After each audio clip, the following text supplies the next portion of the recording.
Olá, público leitor. Tive a oportunidade de ler algumas obras para que estarão lá nas referências, para tratar de algumas reflexões sobre conceitos sobre o Estado, abrangendo não só a parte da administração, da administração pública, como também sobre o utilitarismo, que também abrange o lado político e econômico. Então, são esses os pontos cruciais da nossa leitura. Foi essa parte sobre o conceito amplo de Estado, que abrange diversas áreas, como a educação, a economia e assim por diante. Então, a princípio, lemos sobre um autor, um teórico americano, chamado Murray Rothbard, que ele nasceu nos Estados Unidos, em Nova York, em 1926, e faleceu em 1995, na mesma cidade.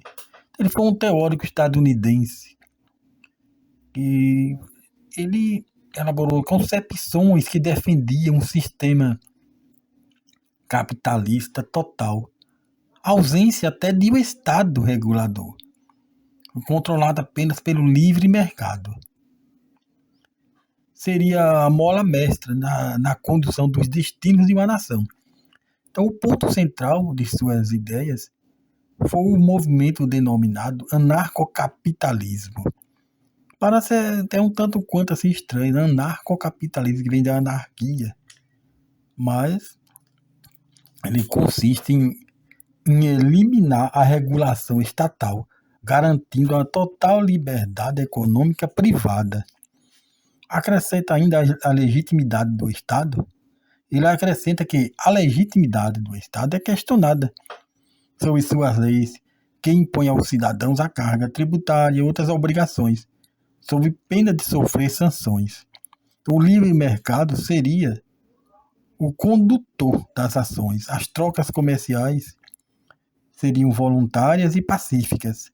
Os serviços que conhecemos como essenciais, como a saúde, a educação, justiça e segurança pública, seriam também de iniciativa privada. Então, este pensamento, como toda e qualquer ideia, ele recebeu críticas, até mesmo de neoliberais, os quais defendiam não a extinção do Estado, mas apenas a instalação de uma maneira que pudesse reduzir o tamanho do Estado, mas que pudesse a iniciativa privada ter o seu potencial, mas com a presença de um Estado regulador. Então, até os neoliberais também não concordam tanto com essa extinção do Estado. Então, nesse contexto, a máquina estatal ela seria extinta praticamente. Então, outro sistema que vai de encontro aos modelos de Estado são os Estados socialistas. Esses, ao contrário, enquanto Murray ele pensava numa sociedade sem o Estado, os liberais já pensavam um Estado mais moderado, mas com a existência deste.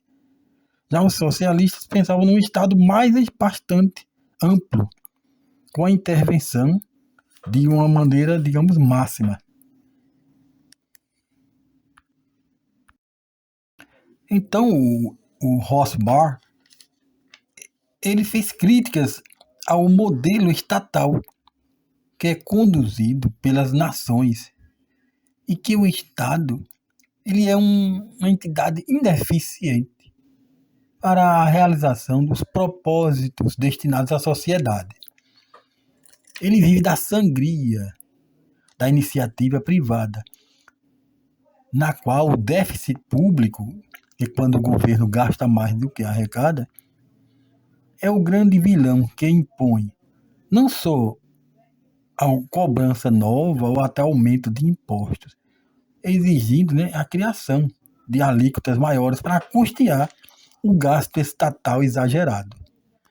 Mesmo nos modelos de administração democrática, não há uma voluntariedade, assim como se propaga.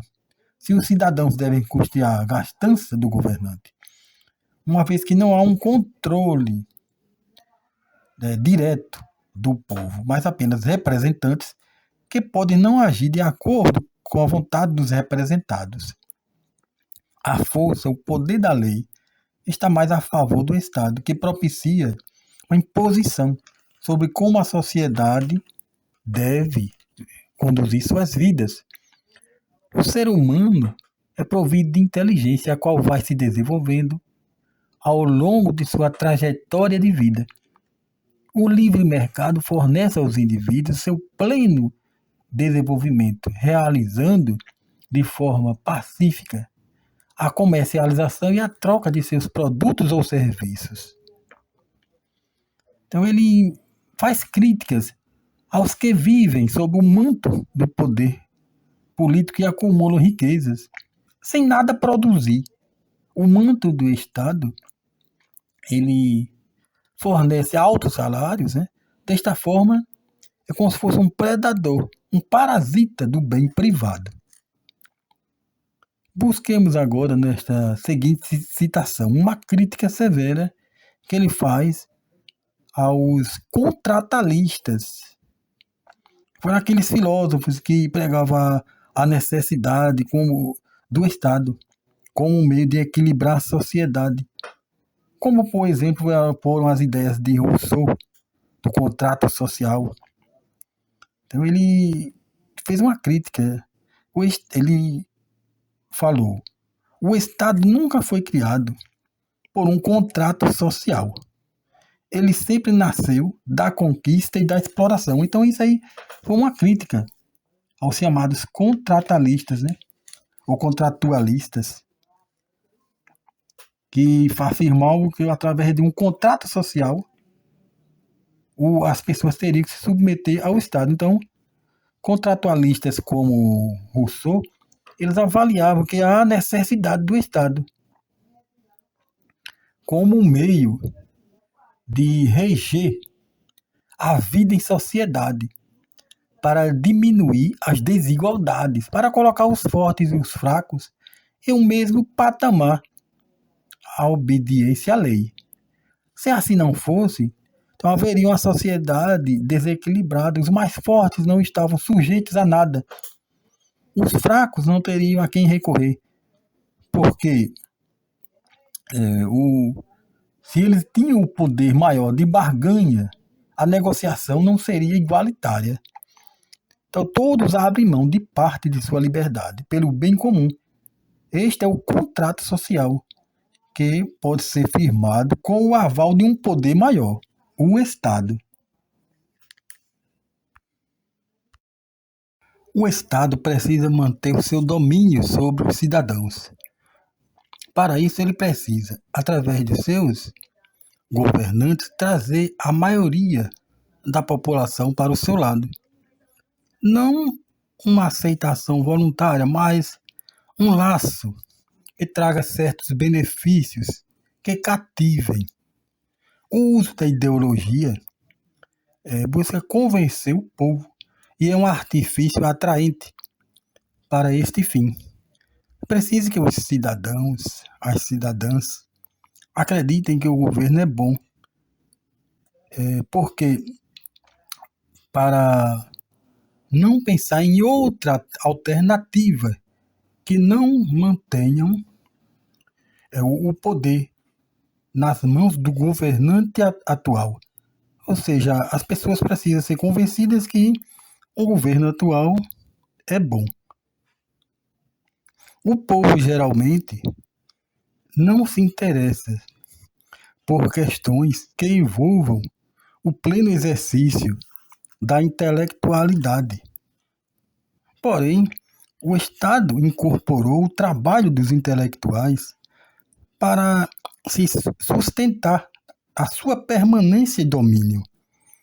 Por outro lado, os intelectuais a serviço do Estado são bem recompensados, uma vez que, na iniciativa privada, no livre mercado, seu público seria bastante restrito. O sentido de patriotismo também é um recurso de aproximar o povo na defesa do Estado. Isto proporciona para que os cidadãos venham a se comprometer com suas próprias vidas na defesa deste. Embora, na maioria das vezes, as guerras não são originadas dos anseios do povo, mas dos governantes e de seus interesses. Um ponto importante mencionou o autor quando afirmou que, quando um governante permanece no poder, ele desenvolve uma base sólida que o manterá estabelecido. Isto afasta a possibilidade de um pensamento contrário independente, procurando o governante ridicularizar a crítica independente.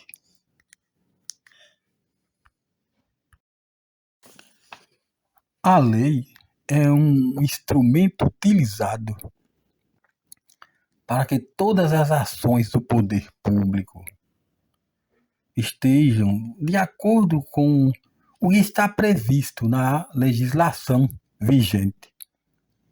Isto é um grande passo para legitimar o agente público nas suas ações, mas também de lhe impor limites. Entretanto, este utensílio legal, ao mesmo tempo poderoso e limitador, pode ter a capacidade de abrir um precedente. O que constitui a lei? Como afirmou Montesquieu em sua obra Do Espírito das Leis. Qual o seu espírito? Ou seja, o que ela representa, o seu significado para incorporar-se à vida da população de um município, de um estado, ou mesmo até de um país. Então, no tempo dos reis absolutistas, eles afirmavam ser guiados pelo direito divino e não havia limites na legislação humana. Há algum tempo após foram criados parlamentos para não deixar o poder nas mãos de uma só pessoa, tornando mais participativo. Quando temos hoje o parlamento municipal, no caso do brasileiro, parlamento estadual, que é a Assembleia Legislativa, o municipal é a Câmara de Vereadores, e o parlamento federal é o Congresso Nacional. Agora, tem uma questão a ser levantada. Então, o problema está quando o governante ele possui ampla maioria no parlamento. Então, o parlamento, se não tomar cuidado, pode se transformar em parte integrante do governo, na elaboração de leis que podem não refletir o desejo da maioria do povo. O contrário também pode ser ruim, porque se o governante possui um apoio baixíssimo ou nenhum apoio, seus projetos, embora possam ser bons, eles podem ser rejeitados simplesmente por questões ideológicas ou político-partidárias, razão pela qual o equilíbrio entre os poderes é essencial. Sobre a Constituição, ela é uma maneira de colocar parâmetros legais comuns entre os poderes. No entanto, a sua supremacia, ou seja, ela é quem dá a última palavra, se é constitucional ou não. E pode existir também riscos, porque os integrantes, no caso da Suprema Corte, na legislação de vários países, como o caso brasileiro, eles são escolhidos pelo presidente da República e são lá submetidos ao referendo do Senado. Então, de qualquer forma, o Murray, ele questiona isso aí, porque esses poderes estão ligados ainda, atrelados a um poder político. Se haveria assim, uma independência total, como seria necessário se eles se viessem através, no caso do próprio poder judiciário, por critério de antiguidade, chegasse até ao posto alto. Então, no seu contexto geral, o Estado, como uma potência controladora, ele restringe as liberdades para garantir a sua supremacia. Então, até mesmo a vida do cidadão, ele pode ser recrutado para defender o Estado.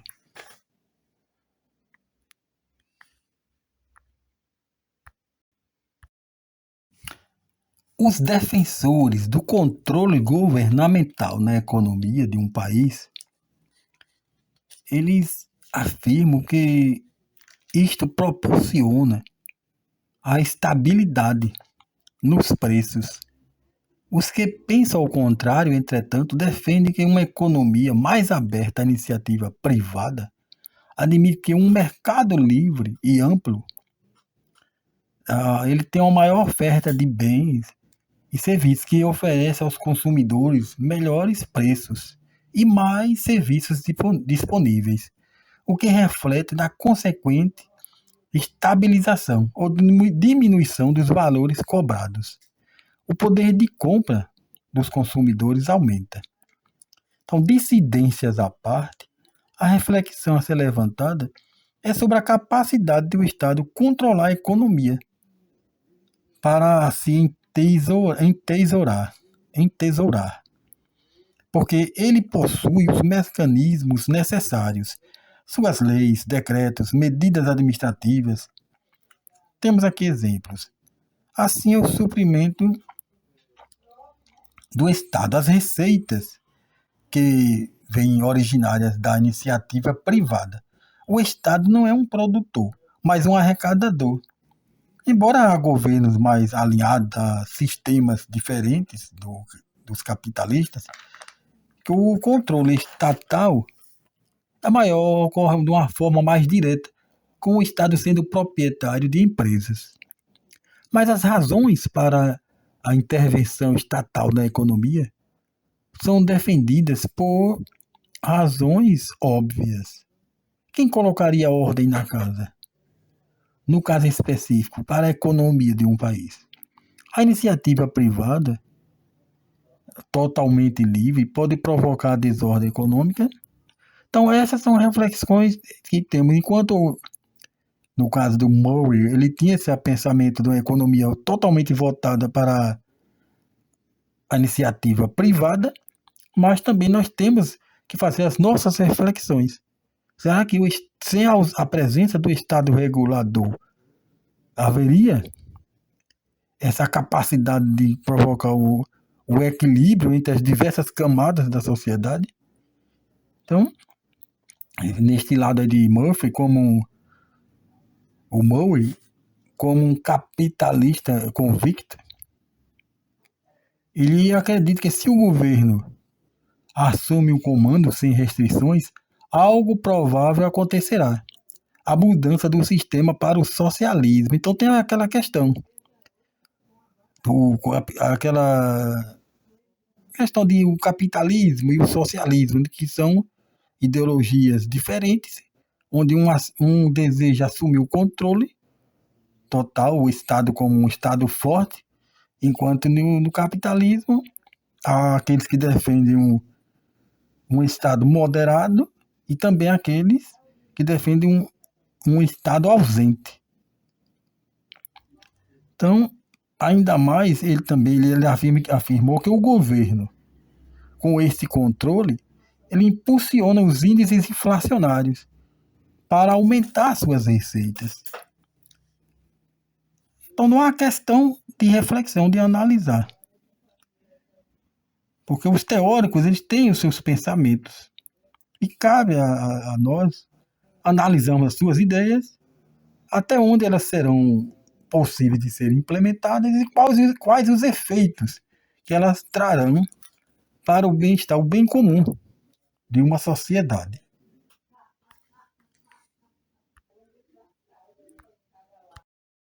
E sobre o sistema bancário? O Estado promove um controle sobre a oferta monetária para alcançar os índices desejáveis dos índices inflacionários, para controlar o controle da inflação. O Estado ele assume esse controle.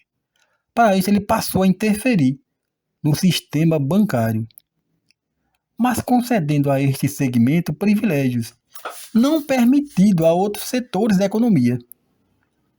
Então, imaginem só, Em muitos países, o privilégio bancário consiste em não ter que restituir todo o saldo devedor de uma só vez aos seus clientes, em caso de falência, por exemplo. Contudo, os seus devedores não podem agir assim, tendo que honrarem seus compromissos assumidos com as instituições bancárias. Então, para a consolidação do controle estatal sobre o sistema bancário, em vez de controlar a instituição por instituição, foi criado uma figura econômica imprescindível, que foi o chamado o Banco Central, para assumir esse comando.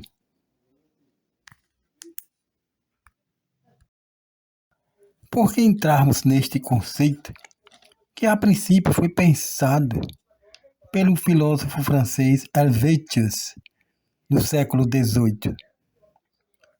Acrescentamos ainda o pensamento de Stuart Mill, cujas ideias utilitaristas foram primeiramente pregadas como uma ideia que evidenciou o ser humano como alguém que deva buscar nas suas ações elementos que façam obter o máximo de felicidade para um número também alto de pessoas. O interesse público é colocado acima do pessoal, buscando consequências que favoreçam o bem comum. Quanto mais as nossas ações forem direcionadas a privilegiar o prazer e a felicidade, eliminando a dor e a miséria. Foi a partir destas ideias éticas que favoreceram os que defendiam o interesse público no desenvolvimento de políticas públicas voltadas ao benefício da sociedade. Extraímos a seguinte citação de Stuart Mill: parece natural supor que todas as ações têm uma finalidade e normas de ação devem tomar todo o seu caráter e aspecto da finalidade às quais são subservientes. Então, a ação ela tem uma finalidade, que é, como ele já pregava na sua palavra, o bem comum, o interesse público acima do particular. Enfatiza ainda que é necessário provar que aquela ação possui a capacidade de modificar o meio que ela vai ser inserida. Quais os benefícios oriundos dela para que supere os possíveis prejuízos?